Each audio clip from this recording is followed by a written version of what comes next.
বিসমিল্লাহির রহমানির রহিম।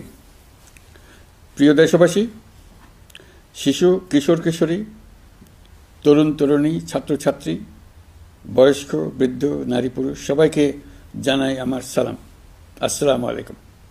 আজ 25শে মার্চ, মানব সভ্যতার ইতিহাসে কলঙ্কিত এক হত্যাযজ্ঞের দিন। 1971 সালের আজকের রাতে পাক হানাদার বাহিনী নিরপরাধ, নিরস্ত্র, ঘুমন্ত বাঙালির উপর নির্মমভাবে গুলি চালিয়ে হাজারো মানুষকে হত্যা করেছিল। 25শে মার্চ থেকেই এদেশের মানুষের সশস্ত্র প্রতিরোধ গড়ে তুলেছিল।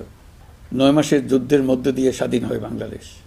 মহান স্বাধীনতা দিবসের প্রাক্কালে আমি গভীর শ্রদ্ধার সঙ্গে স্মরণ করছি মহান মুক্তিযুদ্ধের বীর শহীদদের, যাদের প্রাণের বিনিময়ে আমরা স্বাধীন সার্বভৌম বাংলাদেশ পেয়েছি।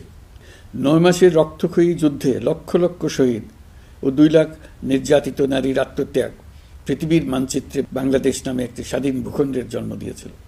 মুক্তিযুদ্ধের এই বীরদের প্রতি আমার সালাম। সেই সঙ্গে 24শে জুলাই অভ্যুত্থানে নিহত হাজারো শহীদ ও আহত, যারা বৈষম্য, শোষণ, নির্যাতন এবং নিপীড়নের বিরুদ্ধে বুক চিতিয়ে দাঁড়িয়েছিল, তাদের প্রতি সমগ্র জাতির পক্ষ থেকে আমি সশ্রদ্ধ সালাম জানাচ্ছি। জুলাই গণ অভ্যুত্থান আমাদেরকে যে বৈষম্যহীন বাংলাদেশ গড়ার স্বপ্ন পূরণের সুযোগ এনে দিয়েছে, সেই সুযোগ আমরা কাজে লাগাতে চাই। প্রিয় দেশবাসী, পবিত্র মাহে রমজানের সিয়াম সাধনা উপলক্ষে আপনাদের সকলকে আমার আন্তরিক মোবারকবাদ জানাচ্ছি। সেই সঙ্গে সকলকে জানাই পবিত্র ঈদ উল ফিতরের অগ্রিম শুভেচ্ছা। ঈদ মুবারক।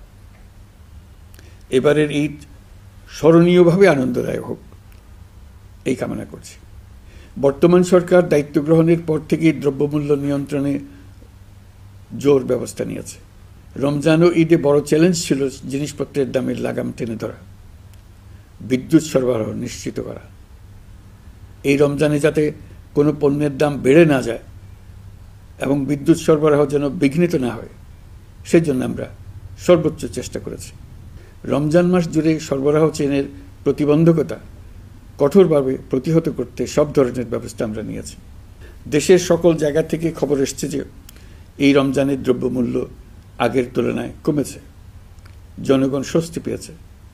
দাম নিয়ন্ত্রণে এই প্রচেষ্টা চলমান থাকবে। প্রিয় দেশবাসী, গত 16 বছরে শেখ হাসিনা যে ভয়াবহ লুটপাট কায়েম করেছিল, আপনারা সেটার ভুক্তভোগী ছিলেন। ছাত্র জনতার অভ্যুত্থানের মুখে তারা পালিয়ে যাবার সময় এক লণ্ডভণ্ড অর্থনীতি রেখে গেছে।